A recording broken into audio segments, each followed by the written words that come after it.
Academy এই BTS online চ্যানেলে প্রত্যেক ছাত্রছাত্রীকে আমি আবার স্বাগত জানাই।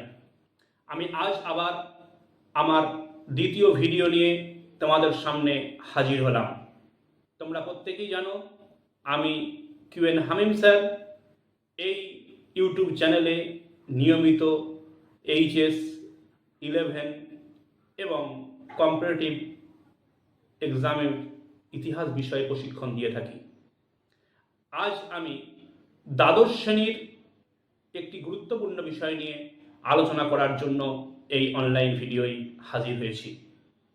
এর আগের ভিডিওতে আমি দ্বাদশ শ্রেণীর 2025 সালের কোন কোন বিষয়গুলি ইম্পর্টেন্ট আছে, প্রতিটা অধ্যায়ের কোন কোন প্রশ্নগুলি আমাদের গুরুত্ব দিয়ে পড়তে হবে সে সম্পর্কে আলোকপাত করেছিলাম।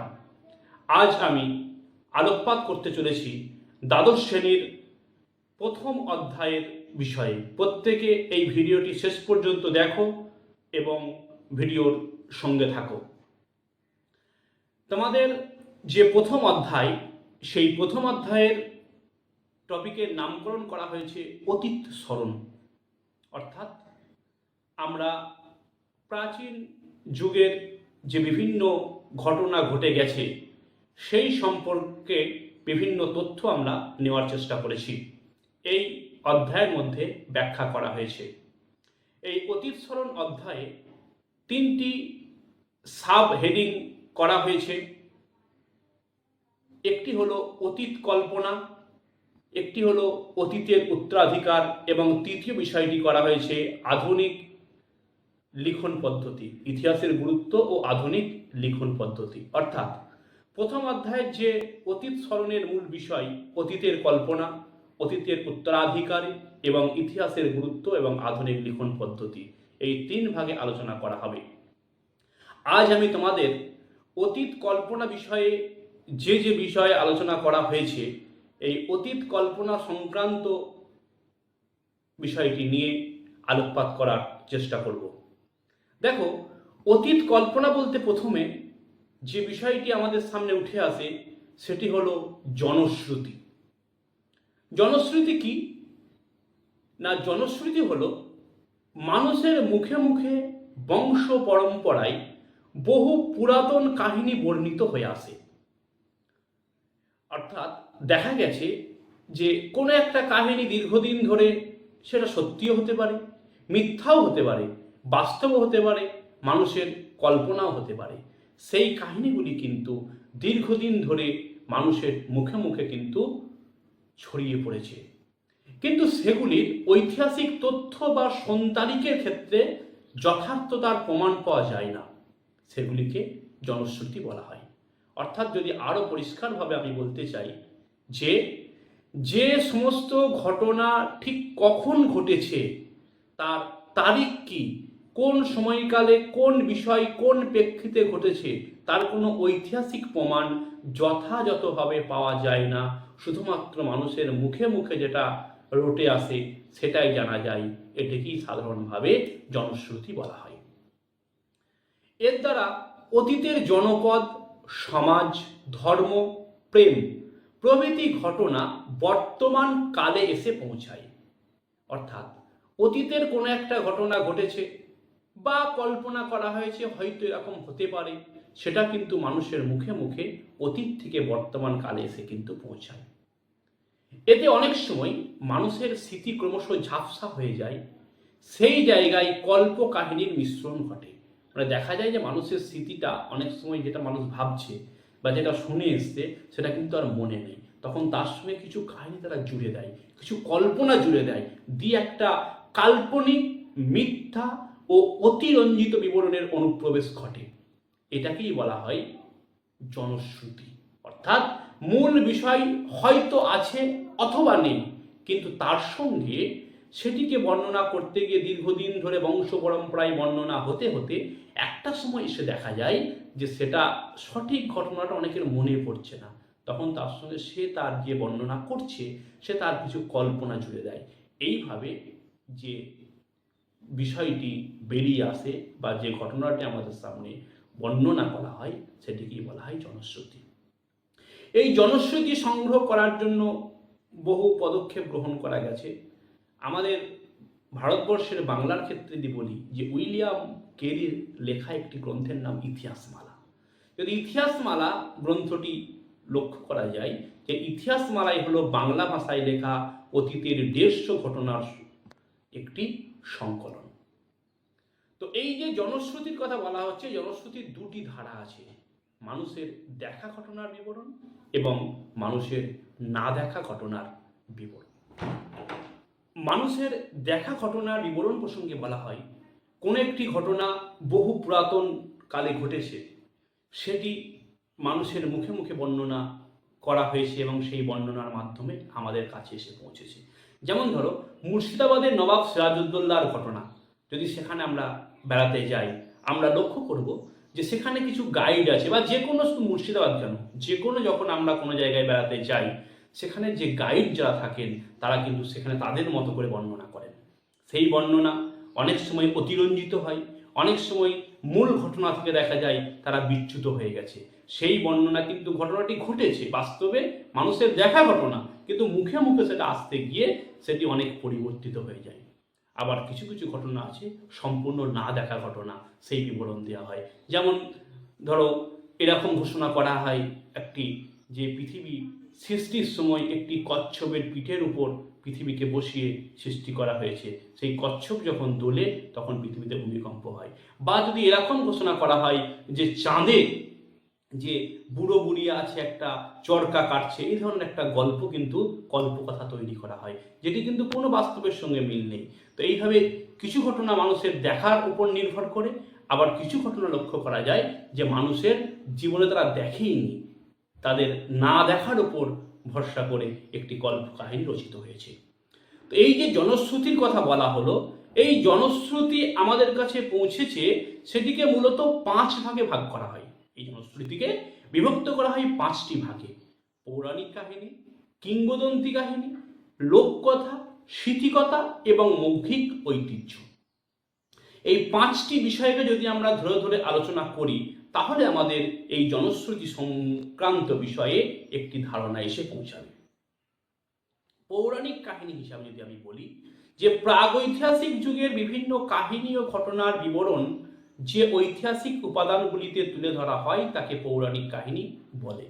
আমি আগের ভিডিওতে বলেছি, অন্যান্য ভিডিওয়ে বলার চেষ্টা করেছি যে প্রাগৈতিহাসিক যুগ এমন একটি যুগ যে সময়কালের কোনো লিখিত তথ্য পাওয়া যায় না, কিন্তু সেই সময়কালে বিভিন্ন কাহিনী রচনা করা হয় যেটি মানুষের মুখে মুখে রচিত করা হয়। তো এই পৌরাণিক কাহিনীগুলি হলো মৌখিক ইতিহাস। যেমন উদাহরণ হিসেবে যদি বলা যায় যে হিন্দু পুরাণ অনুসারে ব্রহ্মার মানস কন্যা দুর্গা, যিনি অসুরকে ধ্বংস করে দুষ্টের দমন ও শিষ্টের পালন করেছিলেন। বিভিন্ন পৌরাণিক দেবদেবীদের কাহিনী কিন্তু অনেকটা কল্পনা করে মানুষের মুখে মুখে কিন্তু রচনা করা হয় বা মানুষের কাছে সে পৌঁছায়, যেগুলোর কিন্তু কোনো বাস্তব ভিত্তি অনেক ক্ষেত্রে থাকে না। এছাড়াও উদাহরণ হিসেবে বলা যায় বাইবেলের পৌরাণিক কাহিনী আছে, হিন্দু দেবদেবীর পৌরাণিক কাহিনী আছে, গ্রিসের পৌরাণিক কাহিনী আছে, রোমান প্রভৃতি বিভিন্ন দেশের আলাদা আলাদা পৌরাণিক কাহিনী কিন্তু আছে।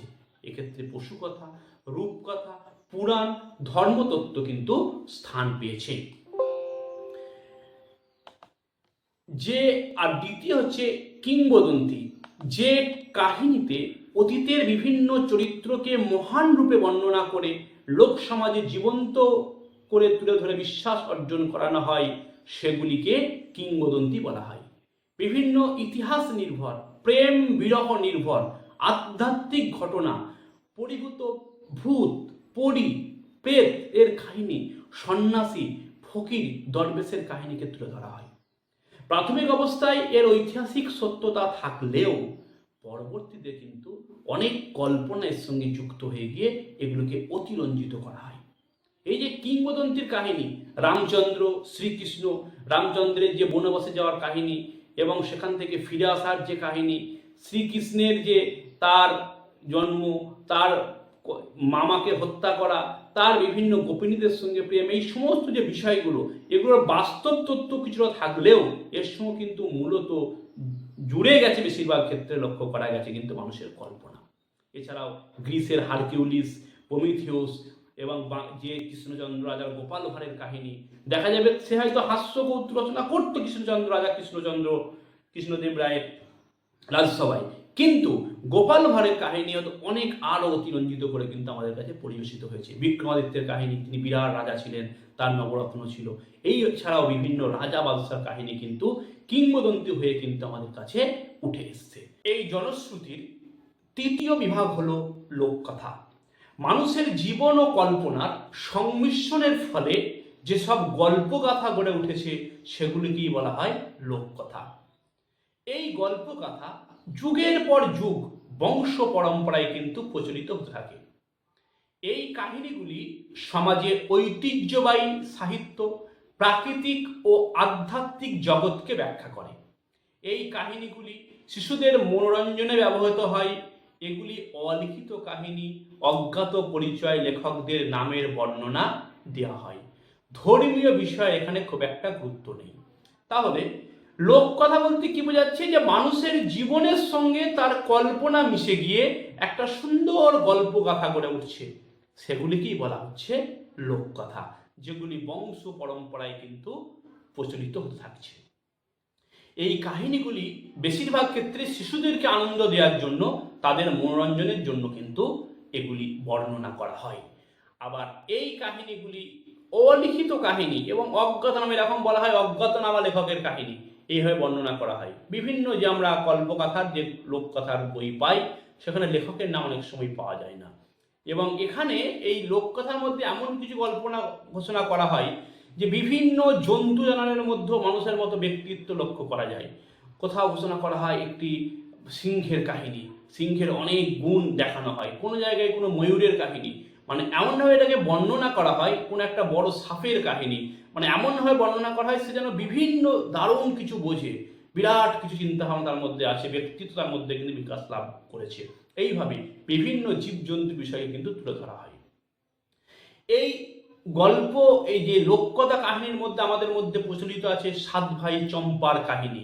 আমরা জানি সেই একটি রাজা, 3টি রানী ছিল। সেই রানীর প্রথম দিকে সন্তান হয়নি, ছোট রানীর সন্তান হয়েছিল। পরবর্তীকালে সেই রানীর 7টা ছেলে, 1টি মেয়ে হয়।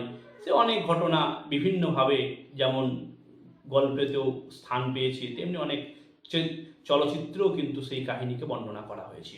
এছাড়াও আলীবাবা 40 চোরের কাহিনী, লকিন্দরের, বেহুলা লকিন্দরের কাহিনী, টম থাম ও দৈত্যের কাহিনী, এইভাবে বিভিন্ন তথ্য কিন্তু আমাদের কাছে এসে পৌঁছেছে।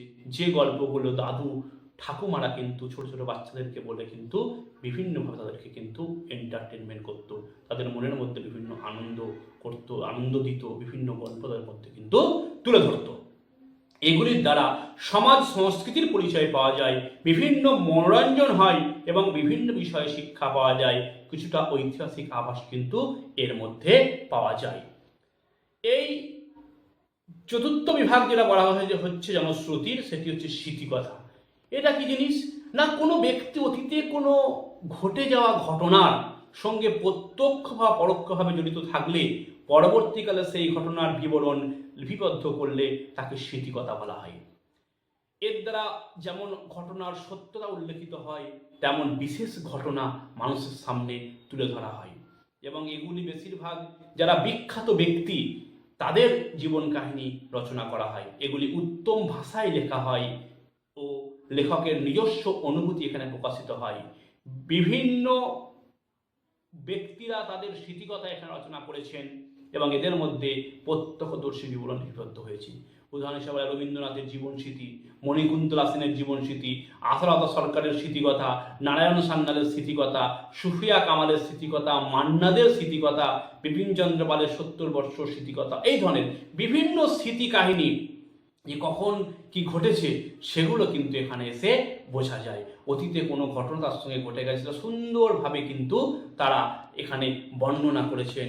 এই বর্ণনা দ্বারা কিন্তু স্পষ্ট হয় মানুষের জীবনের বিভিন্ন তার অতীতের কাহিনী কিন্তু তিনি স্মৃতিকথা হিসাবে তুলে ধরেন, যেগুলো বেশিরভাগ ক্ষেত্রে কিন্তু এগুলোকে আত্মকথা বলা হয়। এবং এই জনশ্রুতির যে শেষ বিভাগ, সেটি বলা হচ্ছে মৌখিক ঐতিহ্য। এটি এক ধরনের সাংস্কৃতিক বিষয় ঐতিহ্য, যা এক প্রজন্ম হতে অন্য প্রজন্মের কাছে মুখে মুখে প্রচলিত হয়। বিখ্যাত গবেষক জন ভানসিনা তিনি বলছেন যে মৌখিক ঐতিহ্য হলো এক ধরনের মৌখিক বার্তা যা কথা ও গান প্রভৃতির মাধ্যমে মুখে মুখে পূর্ববর্তী প্রজন্ম অতিক্রম করে পরবর্তী প্রজন্ম এসে পৌঁছায়। সাধারণভাবে লক্ষ্য করা যায় কি, কোনো একটা ব্যক্তির কাছ থেকে একটা সাক্ষাৎকার গ্রহণ করা হচ্ছে, তার যে তথ্য, যে তিনি তার অতীত জীবন সম্পর্কে একটা তথ্য মৌখিক নেওয়া হচ্ছে। প্রথম দিকে তো লিখিত কিছু পাওয়া যাচ্ছে না, সেটিকে অডিও কল হতে পারে, ভিডিও রেকর্ডিং হতে পারে, সেটিকে কিন্তু সংরক্ষণ করে রাখা হচ্ছে। এবং এইভাবে অলিখিত যে জিনিসগুলি রয়ে গেছে সেগুলি পরবর্তীকালে মানুষের মুখে মুখে পরিচিতি লাভ করে এবং সেগুলি ঐতিহাসিক ঘটনার কিন্তু প্রত্যক্ষ একটা উৎস। এই মৌখিক তথ্যের উপর ভিত্তি করেই পরবর্তীকালে কিন্তু ইতিহাস লেখা হয়।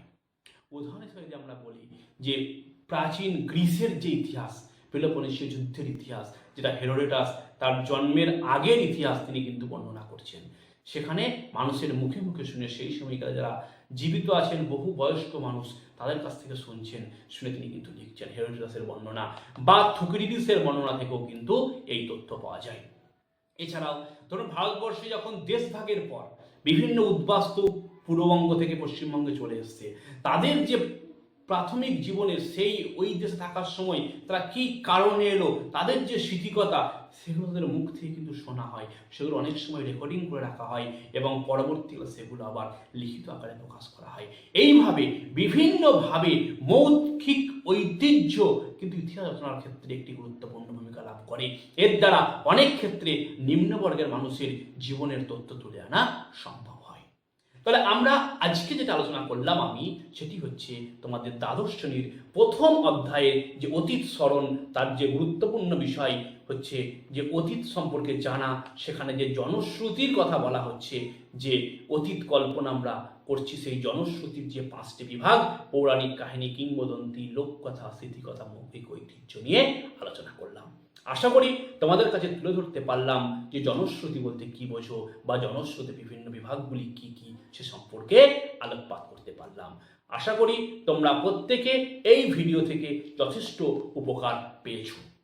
যাই হোক, আবার তোমরা অবশ্যই এই বেস্ট টিচিং স্কিলস একাডেমি, এই বিটিএস একাডেমি চ্যানেলের সঙ্গে প্রতিনিয়ত থাকো এবং এই চ্যানেলটিকে নিয়মিত তোমরা ফলো করতে থাকো এবং তোমাদের বন্ধুদের মধ্যে এই চ্যানেলটি শেয়ার করো, তাহলে তাদের কাছেও তোমাদের এই তথ্য পৌঁছে যাবে। আমি চেষ্টা করব তোমাদের ইউনিট ধরে ধরে আগে বিষয়টিকে ব্যাখ্যা করতে এবং পরবর্তীকালে যে প্রশ্নগুলি তোমাদের ইম্পর্টেন্ট থাকবে সেই প্রশ্ন সংক্রান্ত আলোচনা করতে এবং তার যে লিখিত নোট আকারে সেগুলি আমাদের ডেসক্রিপশন বক্সের লিঙ্কের মধ্যে দিয়ে দেওয়ার চেষ্টা করব।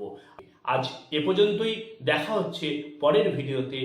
আমাদের এই প্রথম অধ্যায়ের যে দ্বিতীয় বিভাগ ও তৃতীয় বিভাগ আছে, অতীতের উত্তরাধিকার এবং ইতিহাসের গুরুত্ব ও আধুনিক লিখন পদ্ধতি, এটি নিয়ে অবশ্যই তোমরা এই চ্যানেলের সঙ্গে থাকো।